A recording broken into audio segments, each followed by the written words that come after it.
Hello friends, welcome to Kitchen to Plate.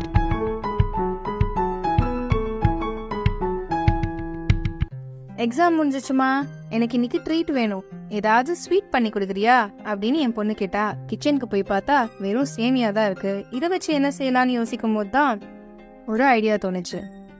ஒரு cup சேமியாவை ஒரு பாத்திரத்தில் சேர்த்துட்டு 2 டேபிள் ஸ்பூன் நெய் அதில் சேர்த்து நல்லா மிக்ஸ் பண்ணிட்டேன்.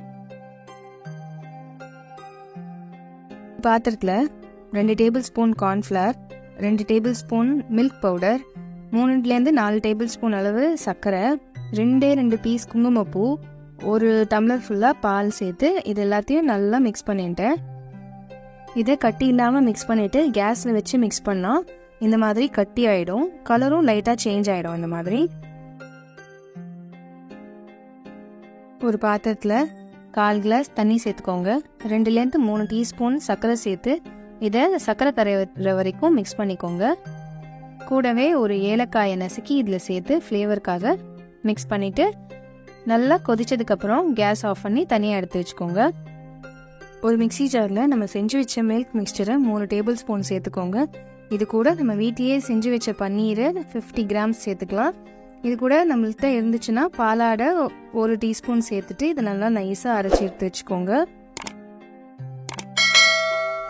இப்போ ஒரு கனமான பாத்திரத்தில் நம்ம செஞ்சு வச்ச சேமியா மிக்சரை நல்லா ஸ்ப்ரெட் பண்ணிக்கலாம். ஸ்ப்ரெட் பண்ணிவிட்டு நல்லா அழுத்தி விட்டுருங்க.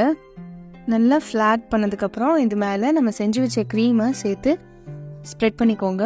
3-4 டேபிள் ஸ்பூன் சேர்த்து ஸ்ப்ரெட் பண்ணிக்கலாம். இது வரைக்கும் நீங்கள் எங்கள் சேனல் சப்ஸ்கிரைப் பண்ணலன்னா ப்ளீஸ் சப்ஸ்கிரைப் பண்ணுங்கள். கூடவே அந்த பெல் ஐக்கானையும் தட்டி விட்டுருங்க.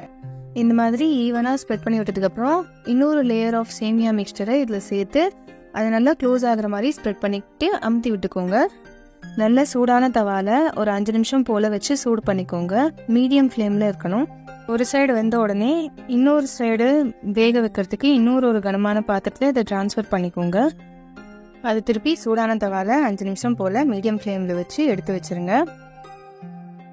இது நல்லா ஆறுனதுக்கப்புறம் இன்னொரு பிளேட்டில் அதை ட்ரான்ஸ்ஃபர் பண்ணிவிட்டு இது மேலே நம்ம செஞ்சு வச்ச சுகர் சிரப்பை நல்லா ஸ்ப்ரெட் பண்ணி விட்டுட்டு மேலே கொஞ்சம் பிஸ்தா, காஞ்ச ரோஜா இதழ்களை சேர்த்துட்டு நல்லா கட் பண்ணி பீஸ் போட்டு சாப்பிடலாம்.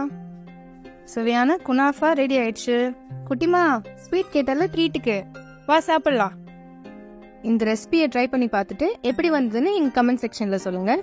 பிடிச்சிருந்தா எங்கள் சேனலை சப்ஸ்கிரைப் பண்ணுங்கள். அப்படியே ஃப்ரெண்ட்ஸோடையும் ஷேர் பண்ணிடுங்க.